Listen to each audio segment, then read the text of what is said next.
I'm going to cut to the chase. That vegan teacher, otherwise known as Miss Katie, has done nothing wrong.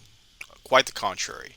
And all claims against that vegan teacher that have been made are completely unfounded. In this series of videos, this one and the ones that follow it, I will debunk every claim that's been made against Miss Katie with the ultimate goal to have her account on TikTok, the original account that had 1.7 million subscribers, restored. And to that effect, I've written this petition in collaboration with a Discord server, Vegan World. I encourage everyone to visit the link at the bottom of the description to actually read an overview of sort of the case against TikTok for removing that vegan teacher's account unfairly. To any vegans who are listening to this or who have this video, I want you guys to all receive the message. I really hope you receive this message that that vegan teacher is a great activist.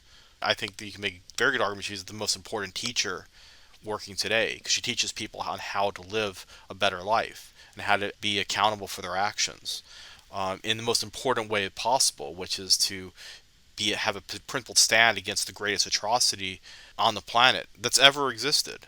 There are more animals that are killed in a span of 1 month than every human that's ever been born. That's the scope that we're talking about. And they're not, and most of them did not die painlessly, and they lived horrible, horrible lives.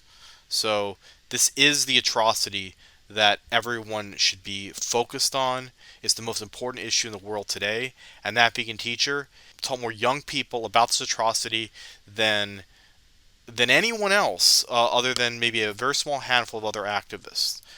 Certainly, her name is more recognized than any other activist that I know of, especially among the younger population. And the younger population, that's our future. They're the ones who are going to be making the policies that are going to stop this atrocity from happening so that future generations are not going to have this great moral stain on their conscience the way our current generation does.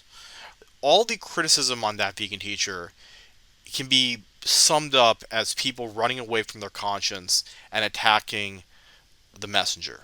She holds people to account. She doesn't mince words, and so people attack her for it.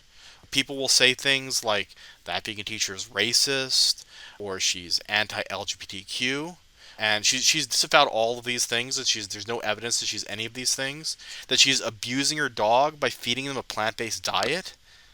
I mean, think about how crazy that is. I mean, her dog's extremely healthy. One of the most healthiest dogs. I'm actually a veterinarian. I can tell you that eating a plant-based diet extends the life of dogs. In fact, the two oldest dogs on record in Guinness Book were both fed vegan diets. To call her an animal abuser because she doesn't want to abuse other animals, animals are abused horribly in the pet food industry.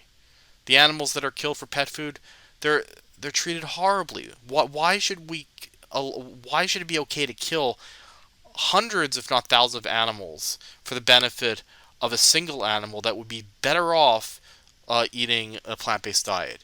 It's crazy. These are unfounded assertions, and if you disagree with any of these claims that I'm making, and I'll be making a series of videos to point by point show how these are all ridiculous claims. But if you disagree with any of these claims, I invite you to join the server. I've left the link here is discord.gg/veganism. There are plenty of us in there that will go over any point that you might have where you think you got a gotcha on that vegan teacher, and we'll show you that it's all junk. It's complete bullshit. So anyway, thank you very much for listening to this video, and there'll be more soon.